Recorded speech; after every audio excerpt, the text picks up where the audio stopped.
Programs presented by Shri Guru Ram Rai University, Dehradun, first ICAR accredited university of Uttarakhand. Kashipur पहुंचे राज्यपाल गुरमीत सिंह परिवार समेत गुरुद्वारा श्री ननकाना साहिब में टेका मत्था। डेरा कार सेवक के सेवादार बाबा सुरेंद्र सिंह ने किया। मसूरी की ग्राम पंचायत चमासारी को मंत्री गणेश जोशी ने दी सौगात। कई योजनाओं का किया लोकार्पण और शिलान्यास। 8 करोड़ रुपए की लागत से हो रहा निर्माण। मसूरी में पत्रकारों से रूबरू हुई भाजपा के राष्ट्रीय उपाध्यक्ष नेहा जोशी। पंचायत चुनाव में बीजेपी की जीत का किया दावा। कहा हर समय चुनाव के लिए तैयार रहती है बीजेपी। 2026 से नए भवन में संचालित होगा। घनसाली थाना सरकार से मिली जमीन पर हुआ भूमि पूजन। 3 करोड़ 60 लाख से होगा भवन निर्माण। और मसूरी टैक्सी कार एसोसिएशन का वार्षिक चुनाव संपन्न। अध्यक्ष वीरेंद्र पवार और सचिव राकेश को मिली जीत। यातायात व्यवस्था को सुचारू चलाने की कही बात।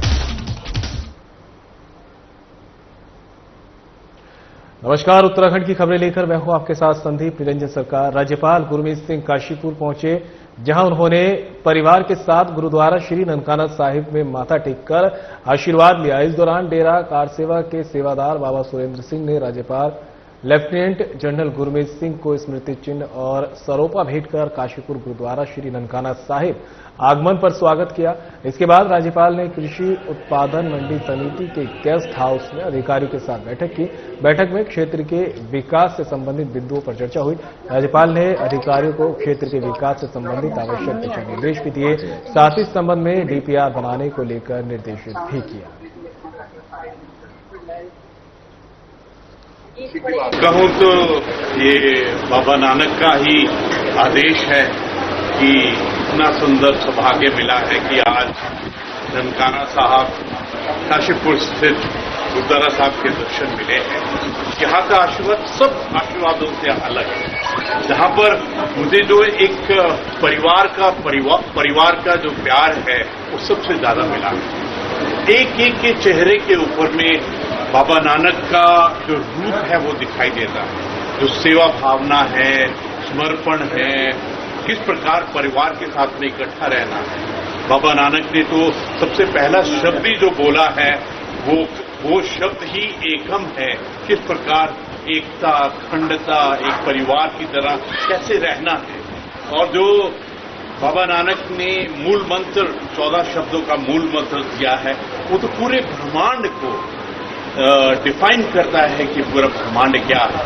सचमुच यहाँ पर आकर एक अलग ही ऊर्जा, एक अलग ही एनर्जी, एक अलग ही वो पीरी और दिव्यता का अनुभव हो रहा है। सबसे बड़ी बात यह है कि जो बाबा नानक ने हमको उपदेश दिए, जो उन्होंने आदेश दिए, जो उन्होंने वाणी के अंदर में हमको बताया, मैं एक एक के रूप के अंदर में, एक एक की आंख के अंदर में देख रहा हूं कि वो पवित्रता।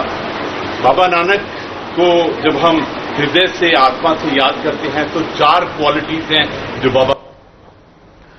नई दिल्ली में सीएम पुष्कर सिंह धामी की केंद्रीय ऊर्जा मंत्री मनोहर लाल खट्टर से मुलाकात। जल विद्युत परियोजनाओं को लेकर हुई चर्चा। जल विद्युत परियोजना और प्रधानमंत्री आवास योजना के लिए विशेष सहायता का किया अनुरोध। ऋषिकेश हरिद्वार क्षेत्र में विद्युत लाइनों को भूमिगत और स्वचालित करने के लिए दिया प्रस्ताव। कुमाऊं और अपर यमुना क्षेत्र में जल विद्युत परियोजनाओं के निर्माण के लिए 4000 करोड़ रुपए के फंड का किया आग्रह। राज्य के दूरदराज और कठिन भूभाग में पंप स्टोरेज परियोजनाओं के लिए 3800 करोड़ रुपए की मांग की।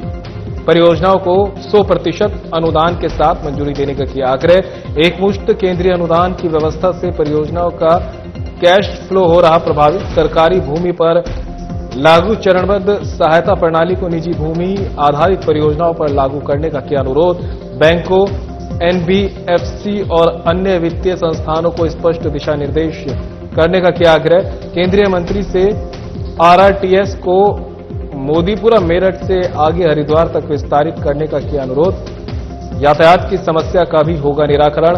समग्र आर्थिक विकास को भी मिलेगा बढ़ावा।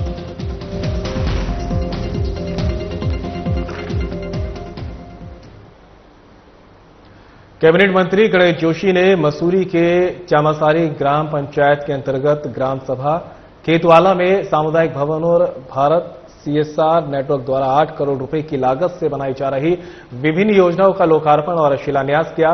कैबिनेट मंत्री ने 16 लाख रुपए की लागत से बनाए गए सामुदायिक भवन का भी लोकार्पण किया।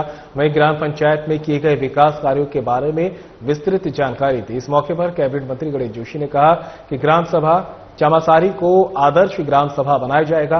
उन्होंने कहा कि केंद्र और राज्य सरकार ग्रामीणों को आर्थिक रूप से मजबूत करने के लिए विभिन्न योजनाएं संचालित कर रही है और इसका लाभ सभी को मिल रहा है। साथ ही कहा कि भारतीय जनता पार्टी पंचायत चुनाव को लेकर पूरी तरह से तैयार है। जनता पार्टी की सरकार जनता के द्वार इस नारे को लेकर काम करती है। आज मेरे द्वारा 16 लाख रुपए की लागत से इस भवन का लोकार्पण हमने यहाँ पर किया है, जिसमें नीचे आंगनबाड़ी चलेगी, ऊपर ये ब्याह शादी में सामाजिक कार्य में इसका रूप होगा। और ये ऐसा गांव है कि मैंने ऐसे 3 यहाँ पर बनाए हैं। पूरी विधानसभा क्षेत्र में 59 से अधिक मैंने बनाए हैं, क्योंकि आज कोई गरीब व्यक्ति ब्याह शादी करना चाहता है, जिस प्रकार से वेडिंग पैंट्स वाले अंधाधुन पैसे लेते हैं, संभव नहीं है कि बेचारे उसको बुक करा पाए। उधार लेकर उसको बुक करते हैं। कई बार हमसे कहते हैं साहब पैसे कम करा दो, कोई पैसे कम करता है, नहीं करता है। ऐसी सुविधा मिलने के बाद उन गरीब लोगों को मदद मिलेगी। और इस क्षेत्र में जब मैं यहां पर आया था करीब 13 साल पहले, यहां की सड़कों की हालत बहुत खराब थी, यहां रास्ते नहीं थे। आज करोड़ों रुपए के काम हमने यहां पर कराए हैं। एक बालूगंज चामासारी मार्ग जो 2004 से अटकी हुई थी, उसको भी मैंने शुरू कराया है।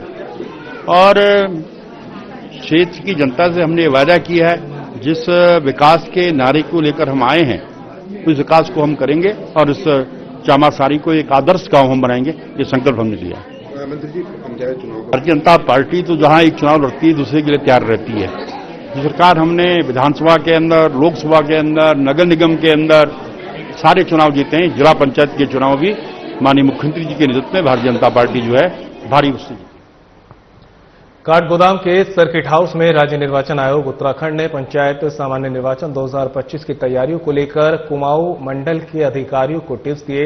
इस दौरान राज्य निर्वाचन आयोग और राज्य सूचना विज्ञान केंद्र देहरादून के अधिकारियों ने पंचायत चुनाव से जुड़ी विभिन्न कार्यप्रणालियों पर विस्तृत जानकारी दी। एनआईसी की ओर से विकसित विशेष सॉफ्टवेयर का लाइव प्रदर्शन करते हुए मतदाता प्रबंधन, मतदाता सूची अपलोड जैसे महत्वपूर्ण बिंदुओं पर व्यवहारिक प्रशिक्षण प्रदान किया गया।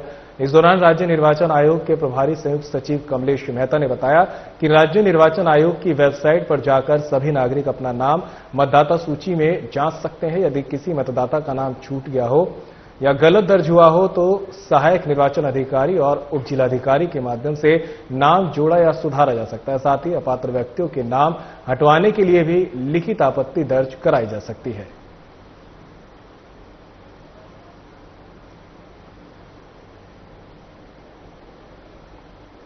मंडल के 6 जिलों के लिए एक कार्यक्रम आयोजित किया गया। इसमें सभी जिलों के सहायक जिला निर्वाचन अधिकारी, अधिकारी इनके द्वारा प्रतिभाग किया गया। इसमें एनआईसी, स्टेट एनआईसी के सहयोग से राज्य निर्वाचन आयोग ने जो सॉफ्टवेयर बनाए हैं निर्वाचन संचालन से संबंधित उनका तथा निर्वाचन संबंधी जो नियमावलियां हैं, जो निर्देश हैं और अधिनियम की जो व्यवस्थाएं हैं उनके बारे में और मतपत्र, मतपेटियों के प्रबंधन से संबंधित आदि जानकारियों से सबको अवगत कराया गया। ये काफी इंटरेक्टिव सेशन रहा और विभागियों के जो भी डाउट्स थे उनको क्लियर किया गया। सबसे पहले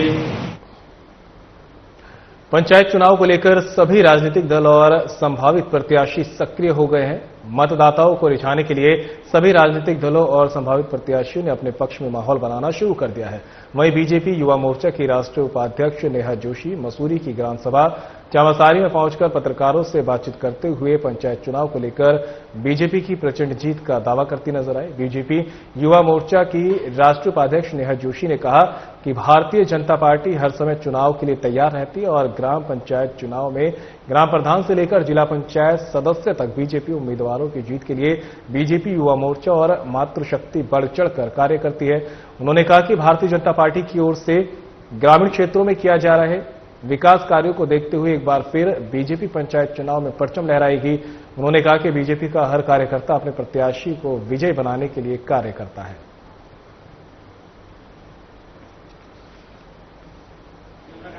चुनाव का बिल्कुल बच चुका है। भारतीय जनता पार्टी एक ऐसी पार्टी है जो सेवा के आधार पर काम करती है और जब आप निरंतर लोगों की सेवा में लगे रहते हैं तो आपको चुनाव के लिए कोई विशेष तैयारी नहीं करनी पड़ती। तो हम तो हमेशा ही चुनाव के लिए तैयार रहते हैं। अभी किसी कारणवश ये लगातार जो प्रक्रिया है ये आगे बढ़ते जा रही थी, लेकिन अब तो आपने देखा है आरक्षण निर्धारित हो गया है। अभी आपत्तियां उस पर लगाई जा रही हैं, उसके बाद घोषणा होगी, तो प्रक्रिया शुरू हो चुकी है। भारतीय जनता पार्टी पूरी तरीके से तैयार है और चाहे वो ग्राम प्रधान से लेकर जिला पंचायत तक हर जगह, जिस तरीके से पूर्व में निकाय चुनाव में भी हमने देखा, लगातार भारतीय जनता पार्टी के कार्यकर्ता या भारतीय जनता पार्टी समर्थित कार्यकर्ता ही ये चुनाव जीतेंगे। आपने देखा होगा कि हर चुनाव में युवा जो होते हैं वो नेतृत्व करने का काम करते हैं और मैं तो इसमें जोड़ूंगी कि हमारे उत्तराखंड में तो युवा और मातृशक्ति इन दोनों की बहुत बड़ी भूमिका रहती है राजनीतिक दिशा और दशा निर्धारित करने में। तो इस चुनाव में भी आप देखेंगे कि बड़ी संख्या में भारतीय जनता पार्टी के युवा कार्यकर्ता चुनाव में भी उतरेंगे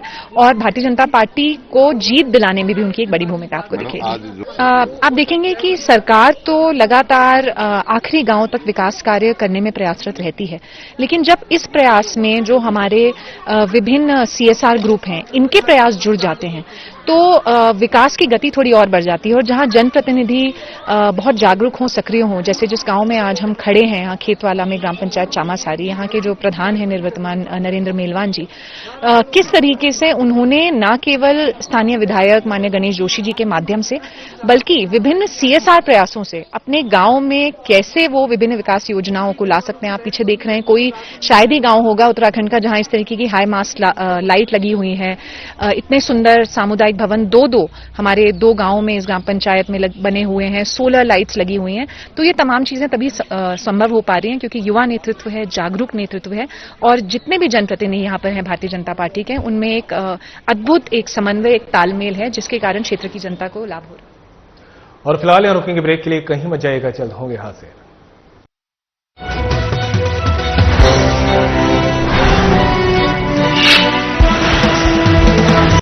उत्तराखंड सरकार राज्य में महिलाओं के कल्याण और उनके बेहतर स्वास्थ्य के लिए कर रही है शानदार योजनाओं का सफलतापूर्वक संचालन। मुख्यमंत्री महिला पोषण योजना के जरिए उत्तराखंड सरकार महिलाओं को सामाजिक सुरक्षा देने के साथ ही उपलब्ध करा रही है पौष्टिक आहार। इस योजना का मकसद गर्भवती और स्तनपान कराने वाली महिलाओं को पौष्टिक भोजन देकर कुपोषण से बचाना है। गर्भवती और स्तनपान कराने वाली माताओं को जरूरी पोषक तत्व मिलें, इसके लिए उन्हें आंगनवाड़ी केंद्र से दिया जा रहा है पौष्टिक और सुरक्षित आहार।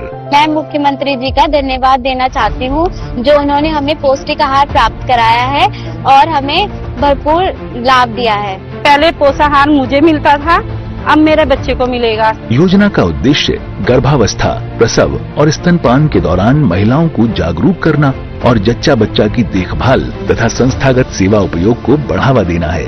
उत्तराखंड सरकार ने गर्भवती महिलाओं और नवजात शिशुओं के बेहतर स्वास्थ्य को ध्यान में रखते हुए राज्य में शुरू की हैं कई महत्वपूर्ण योजनाएं। इसी कड़ी में प्रधानमंत्री मातृ वंदना योजना के जरिए उत्तराखंड सरकार गर्भवती महिलाओं व स्तनपान कराने वाली महिलाओं को दे रही है आर्थिक सुरक्षा। इस योजना के तहत गर्भधारण के समय महिलाओं को प्रोत्साहन राशि के रूप में 1000 रुपए की धनराशि तथा अस्पताल में प्रसव होने पर 2000 रुपए और बच्चे के जन्म का पंजीकरण होने और बच्चे के प्रथम चक्र का टीकाकरण पूरा होने पर तीसरी किस्त में 2000 रुपए की धनराशि दी जा रही है। ये धनराशि सीधे गर्भवती महिला के खाते में दी जाती है। जननी सुरक्षा योजना भी उत्तराखंड में महिलाओं के लिए हुई है वरदान साबित। इस योजना के तहत सरकारी अस्पताल में प्रसव कराने वाली गर्भवती महिलाओं को दी जा रही है 1400 रुपए की आर्थिक सहायता। माताओं के साथ शिशुओं की स्वास्थ्य सुरक्षा को भी सुनिश्चित कर रही है उत्तराखंड सरकार। स्वस्थ मातृत्व, सुरक्षित मातृत्व।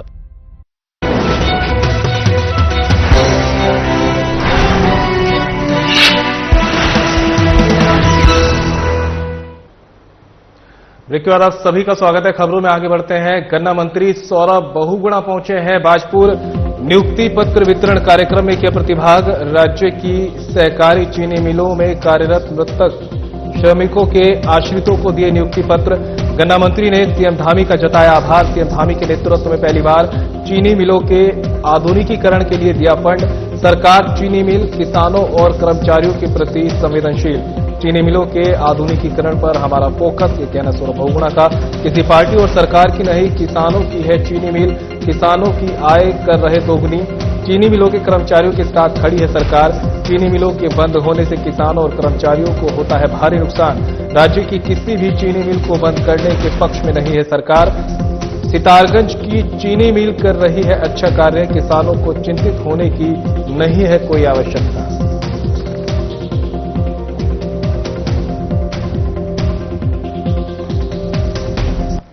चीनी मिल न कांग्रेस सरकार की है, न बीजेपी सरकार की है, न आम आदमी पार्टी की है, न बीएसपी की है।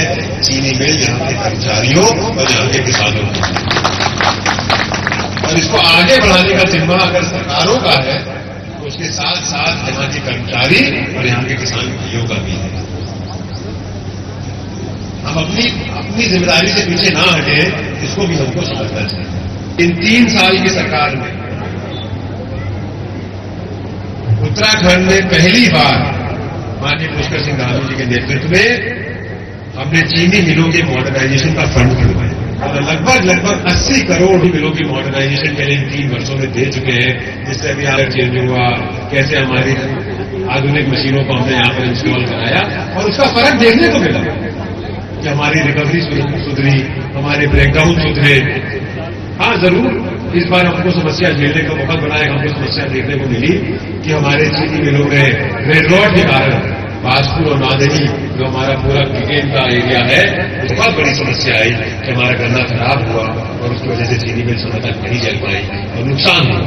कहूंगा कि चीनी मिल के लिए सरकार हर साल 220 करोड़ रुपए के आसपास भुगतान करती है। जो चीनी मिलों का नुकसान है वो सरकार उसका भुगतान करती है। और मुझे ये भी बताते हुए खुशी है 3 वर्ष में हमने इस भुगतान को लगभग 50 से 60 करोड़ रुपए कम किया है। इसका श्रेय आप लोगों को जाता है, चीनी मिल के कर्मचारियों को, किसानों को, जिन्होंने इन मिलों को सपोर्ट किया। सरकार का नुकसान कम हुआ है, लेकिन इसको और आगे ले जाना है। देखिए, चीनी मिल स्वस्थ रहेगी तो परिवार खुश रहेंगे, चीनी मिल अच्छी चलेगी तो यहाँ के कर्मचारी खुश रहेंगे, यहाँ के किसान खुश रहेंगे। आज हमने एक प्रण लिया था जब हमने सरकार में ये जिम्मेदारी मुझको मिली। मेरा प्रण था कि हम चीनी मिल के पेराई सत्र खत्म होने के 5 महीने के अंदर सारा चीनी मिलों का पेमेंट निकालेंगे।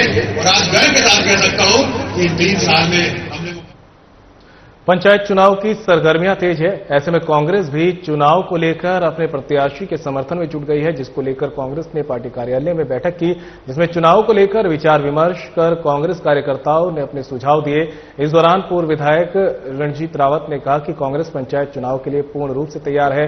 उन्होंने कहा कि प्रदेश में बीजेपी सरकार भ्रष्टाचार में डूबी हुई है, रोज हत्याएं और अपराध बढ़ रहे हैं, जिसके चलते लोगों का कानून से विश्वास उठ चुका है। उन्होंने कहा कि पंचायत चुनाव में पार्टी प्रत्याशी को सफल बनाने के लिए कार्यकर्ता अभी से जुट गए हैं। साथ ही बताया कि रामनगर में एक चुनाव संचालन कमेटी का गठन किया गया है, जो रामनगर विकासखंड में पंचायत चुनाव में भाग लेने वाले प्रत्याशियों के से संपर्क बनाने का कार्य करेगी।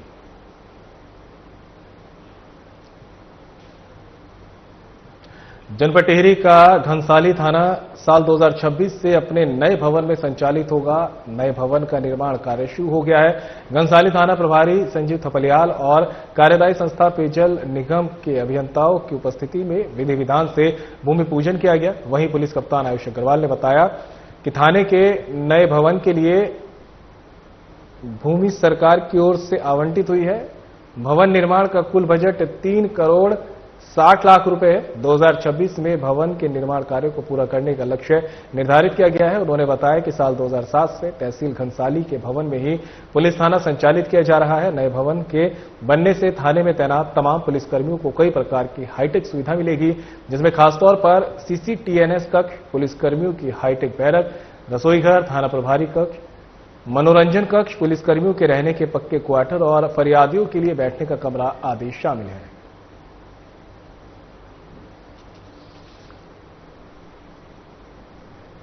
मसूरी टैक्सी कार एसोसिएशन के वार्षिक चुनाव कड़ी सुरक्षा के बीच संपन्न हुए। प्रबंधक registrar form society chit end fund की ओर से नामित चुनाव अधिकारियों की देखरेख में चुनाव किए गए, जिसमें अध्यक्ष पद पर वीरेंद्र पवार और सचिव पद पर राकेश कोठाल विजयी रहे। संगठन के चुनाव को लेकर सभी मतदाताओं में खासा जोश देखने को मिला।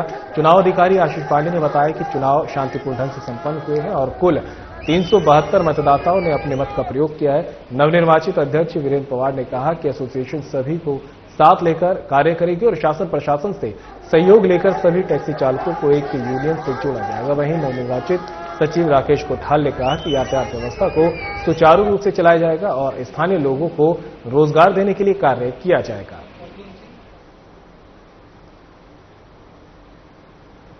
ऋषिकेश फायर विभाग की टीम ने हरिद्वार रोड स्थित हिंदुस्तान नेशनल ग्लास इंडस्ट्री में फायर उपकरणों का निरीक्षण किया है। निरीक्षण के दौरान फायर उपकरण तो ठीक ठाक स्थिति में मिले, लेकिन फायर उपकरणों को चलाने वाले कर्मियों में दक्षता की कमी देखी गई। मौके पर ही फायर विभाग के अधिकारियों ने इंडस्ट्री के कर्मियों को फायर उपकरण चलाने का प्रशिक्षण दिया और उनको आग बुझाने के तरीके भी सिखाए। फायर अधिकारी सुनील सिंह रावत ने बताया कि गर्मियों का समय चल रहा है, गर्मियों में आग लगने की घटनाएं होती रहती है। लोगों की जागरूकता से ही आग पर काबू पाया जा सकता है और आग से होने वाली घटनाओं को रोका जा सकता है। इसलिए समय समय पर विभाग की ओर से शहर के अस्पताल और इंडस्ट्री में जाकर फायर ऑडिट किया जा रहा है। आज हिंदुस्तान नेशनल ग्लास इंडस्ट्री में निरीक्षण के दौरान फायर उपकरण तो ठीक ठाक पाए गए, लेकिन उनको चलाने वाले कर्मियों में दक्षता की कमी देखी गई। इसलिए कर्मियों को प्रशिक्षण दिया गया। यदि इंडस्ट्री की ओर से कर्मियों को बदला जाता है तो इसकी जिम्मेदारी इंडस्ट्री संचालकों की होगी और ऐसा करने पर उनके खिलाफ कार्रवाई की जाएगी।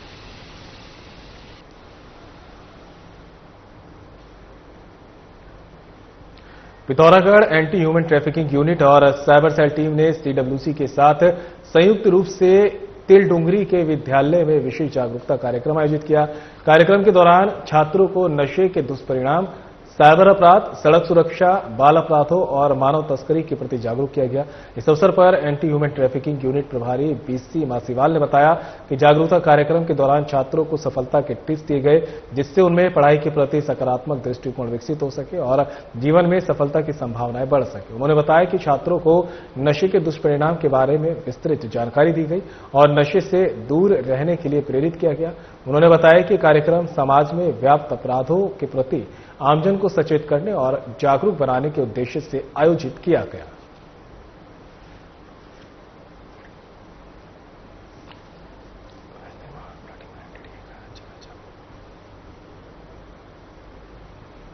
तो वहीं अवैध निर्माण और प्लॉटिंग पर MDDA का चला चाबुक।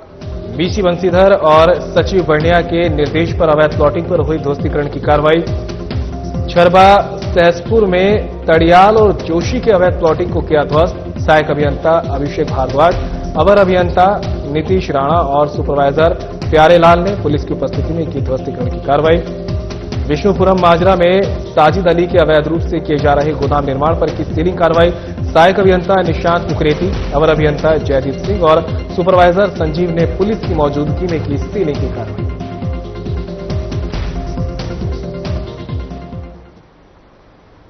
IDPL चौकी पुलिस ने चेकिंग के दौरान चरस सप्लाई करते हुए एक युवक को गिरफ्तार किया है। चरस तस्करी करने के आरोप में पुलिस ने आरोपी के खिलाफ मुकदमा दर्ज कर लिया है। आरोपी को पुलिस ने न्यायालय में पेश किया, जहां कोर्ट के आदेश पर पुलिस ने आरोपी को जेल भेज दिया है। आरोपी के कब्जे से पुलिस ने 256 ग्राम चरस बरामद की है। कोतवाल प्रदीप राणा ने बताया कि IDPL चौकी प्रभारी विनय शर्मा ने गोलचक्कर के पास गेस्ट हाउस के बाहर वाहनों की चेकिंग की। चेकिंग के दौरान एक संदिग्ध विनय शर्मा को दिखाई दिया।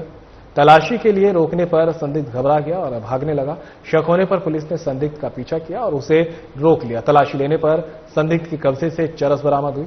आरोपी की पहचान अभिषेक निवासी वाल्मीकि बस्ती रेलवे रोड ऋषिकेश के रूप में हुई है। कोतवाल ने बताया कि अवैध रूप से शराब और सूखे नशे की तस्करी करने वालों पर पुलिस लगाम लगाने की कोशिश कर रही है।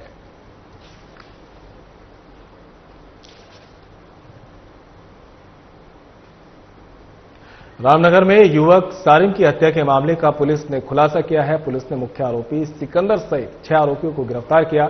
मामले का खुलासा करते हुए कोतवाल अरुण कुमार सैनी ने बताया कि 13 जून को शान पंजाब ढाबे के पास 2 पक्षों में मारपीट हुई, जिसमें रामनगर के बेड़ाझाल के रहने वाले सारिम की हत्या कर दी गई। मृतक के परिजनों ने मुख्य आरोपी सिकंदर के खिलाफ मुकदमा दर्ज कराया था। एसएसपी प्रहलाद नारायण मीणा के निर्देश पर आरोपियों की गिरफ्तारी के लिए टीम का गठन किया। टीम ने घटनास्थल के आसपास के सीसीटीवी कैमरों का अवलोकन कर मुख्य आरोपी सिकंदर को गिरफ्तार किया है। पुलिस ने सिकंदर के पास से घटना में प्रयुक्त हथियार भी बरामद किया है। साथ ही घटना में शामिल अन्य आरोपियों को भी गिरफ्तार किया, जिनके पास से मृतक सारिम की एक बाइक बरामद हुई है। वहीं पुलिस हत्या में शामिल अन्य आरोपियों की तलाश में जुटी है। पूछताछ में आरोपी ने बताया कि सिकंदर को उसकी गर्लफ्रेंड का कॉल आया था, जिसमें किसी लड़के के जरिए उसे परेशान करने की बात कही गई। इसी कहासुनी के बीच सिकंदर ने सारिम की हत्या कर दी। की रात्रि को बेड़ाझाल निवासी सारिम की एक संघर्ष में 2 गुटों के झगड़े में उसकी हत्या हो गई थी। उसके फादर द्वारा थाने में अभियोग पंजीकृत कराया गया था। तुरंत ही हमारे द्वारा अभियोग पंजीकृत किया गया तथा विवेचना प्रारंभ की गई और इसमें आज हमारे द्वारा मुख्य अभियुक्त सहित कुल 6 अभियुक्तों को गिरफ्तार किया गया है, जिनको हमारे द्वारा माननीय न्यायालय पेश किया जा रहा है। उस घटना में प्रयुक्त आला कत्ल को हमारे द्वारा बरामद किया गया है और मृतक की मोटरसाइकिल जो घटना के बाद से गायब थी उसको भी बरामद कर लिया गया है। कि अभियुक्त सिकंदर है, उसकी एक महिला मित्र को एक जो बेड़ाझाल निवासी एक अवनीश है, वो उसको तंग कर रहा था। तो इसके द्वारा उसको विरोध किया गया कि भाई तुम इसको क्यों तंग कर रहे हो। इस बात से नाराज होकर वो अपने साथियों के साथ सिकंदर से यहाँ शान पंजाब ढाबे के पास मिलने आया तथा इन दोनों गुटों में मारपीट हुई। इसी मारपीट के दौरान मुख्य आरोपी सिकंदर ने अपने साथियों के साथ मिलकर। और बुलेटिन में मेरे साथ इतना ही। दीजिए इजाजत। नमस्कार।